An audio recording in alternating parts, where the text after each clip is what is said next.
It just gets better and better and better. Star Trek 2.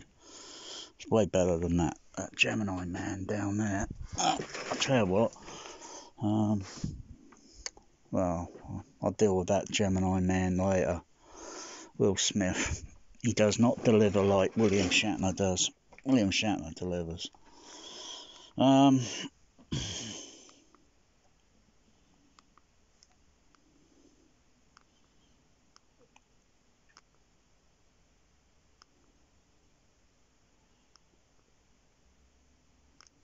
hmm.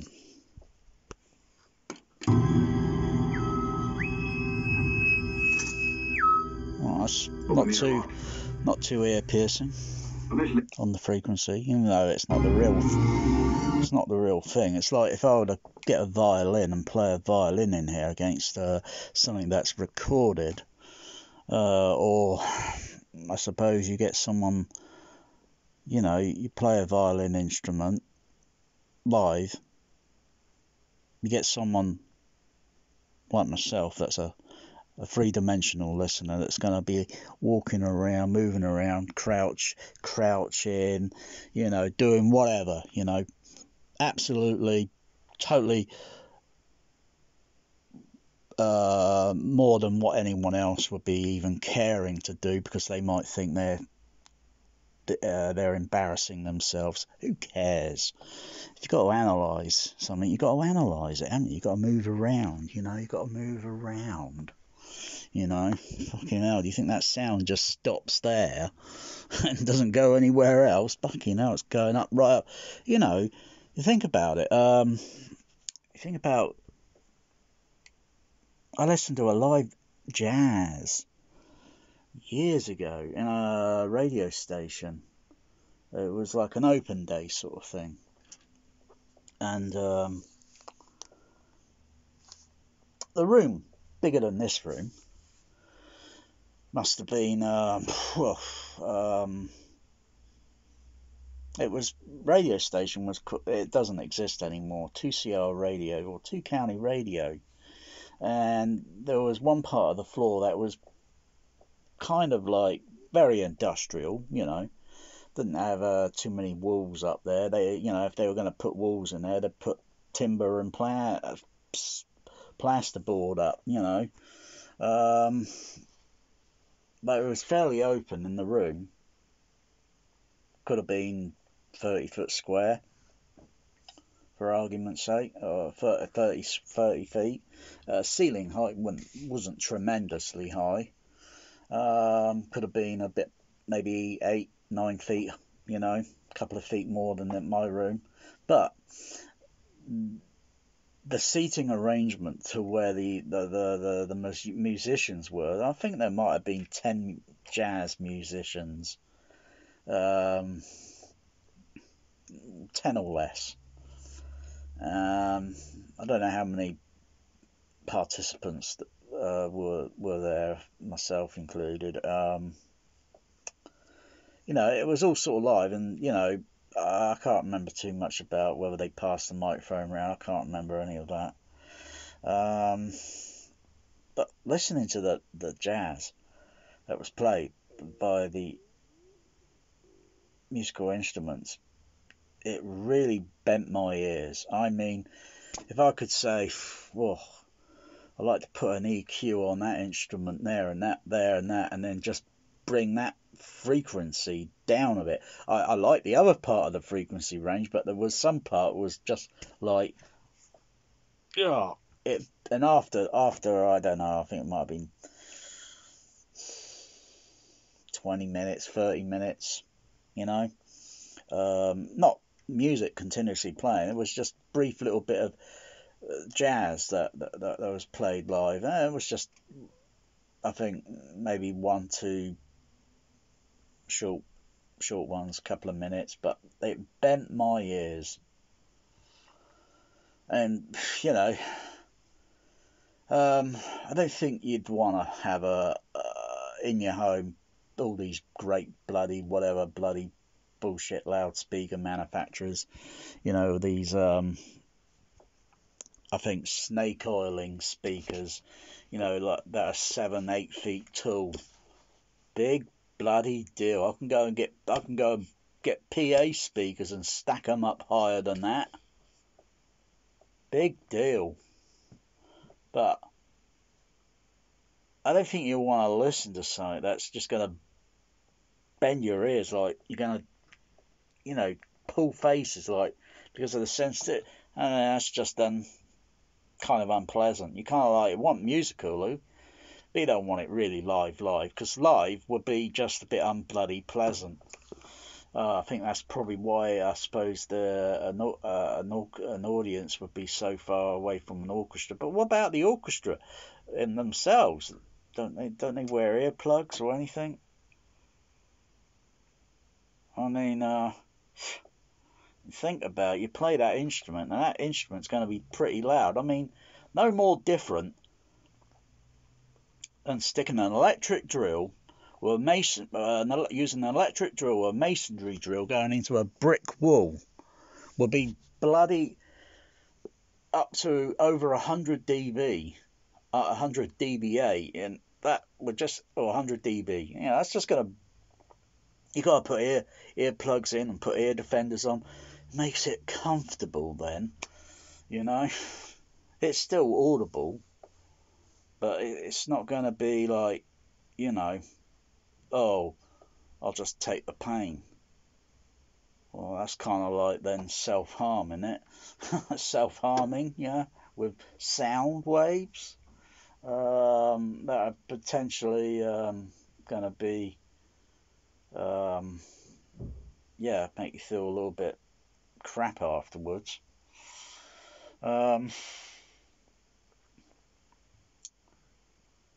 Yeah, but yeah, if I were to get a live instrument, a violin, and play a violin in here, and look at the frequency response, and I saw one video where they were saying, oh, it's very difficult to record a piano because of the size of it, the strings, and capturing all the sound.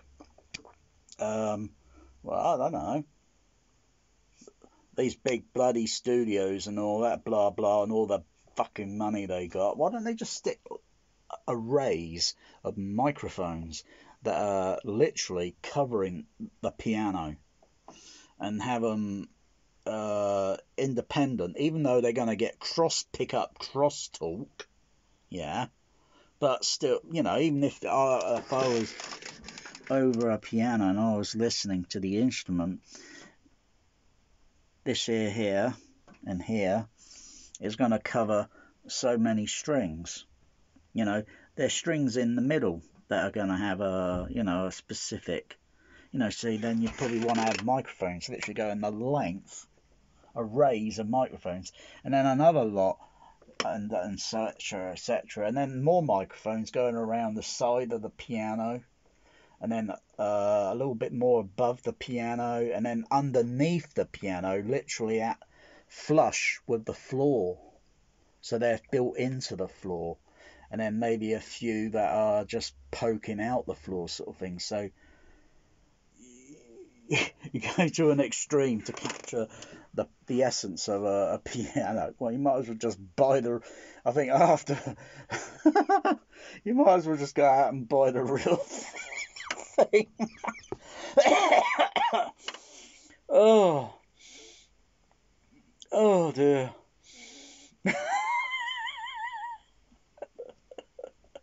You know, buying the real thing would probably be cheaper than the fucking hi-fi system. and guess what? It's going to be way better than the hi-fi system. Oh dear. Oh dear. Oh, I'll tell you, this hi-fi bloody bullshit, snake oiling business thing, it really does have its laughs at times. Yeah, I think, whoa, does all this improve? No, mostly it's just for showing. I mean, I could use the whole rack there as an anchor weight. Yeah.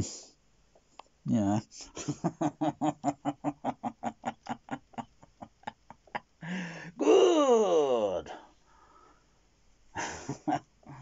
Yeah, so it's like recording dialogue, you know. You got their footsteps are below the scope screen, yeah. The footsteps, and then the door opens. Shh. No. Goes. Shh. And then you got footsteps coming down the hallway that are, at that elevation. And then you got his footsteps where they come in. Right? So you gotta have speaker system that literally can cover like their footsteps up here on the screen, and then Dr. McCoy's footsteps as he comes in will be at a different elevation angle. They'll be down there. So you got to have multitude of speakers to cover, and then it's mixed to make it sound distant, yeah, like it's kind of distant, sort of, kind of give a you got to give a dimensionality because you're in the turbo lift and the door's open, and therefore you only have a narrow, just like if I open the window, I hear a bit of the narrow sound uniformly coming through, a little bit through the seam on where the hinges are, and then the opening over that side where the latch would be, there's a little bit on the top and a little bit to the bottom. If I open it a little bit more full, I'll be up close to it, and then the whole perspective of the sound changes. You got to put all these elements into a film mix that they just simply don't do with Atmos. Atmos is just like, they're not trying, they're all those, they say it's the director, the producers and all that bullshit. I think it's Dolby Labs, film studios, and all they got set up. They're not trying hard enough. They're not trying hard. They're not even attempting to try hard enough, because once you got something that's going to deliver a sound channels for the screen, and how how many speakers you need, and I think this idea of this stupidity of this Samsung and this fucking, what do you call it, like having LCD screens or whatever they are, OLED bloody panels stuck up in that, bad idea, total crap, because again, you're just going to make the sound utter dog shit. Yeah, I might as well just have dog crap in my hand, yeah. Oh, the aroma, yeah, I can do that with it, yeah. But the bloody sound coming up, where the bloody hell's the sound come from? Bloody speakers that are going to be stuck up in front, just like a bloody home theatre, typical home theatre, up in. Oh no! You got to have speakers, literally, to create that kind of 3-dimension. It would never will be 3-dimension because it's manufactured, it's artificial. It's not like, hey, mum, you can go out and get something and just, we'll record this like that, like the faults and that, and then it goes into and then plays back, like bam, like, and all that shit where, you go to the cinema and you start, the 3D crap that comes out, the illusion, you kind of do this sort of shit. Oh, yeah, try doing that, yeah, and keep walking towards the screen. You'll soon find that you're going to go against the screen, But the sound, the speakers and that will still have no, and the cost of something like that would be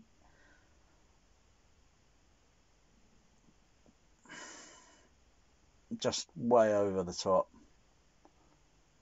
Or then again, you could just say, no, it's not the money. The idea, if we could do that, yeah. But how do you minimize it? You've got to have speakers that have got to have a certain sensitivity, amplifiers, and then you would only need an amplifier to be only so, yeah, and do the same all for the surrounds and the below surrounds that are in the floor flush, and then the overhead surround that are flush, everything flush. But it would never still be like real life.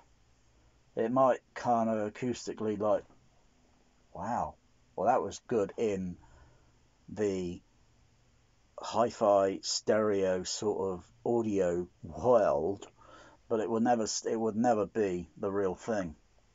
Yeah, it never will. It's impossible.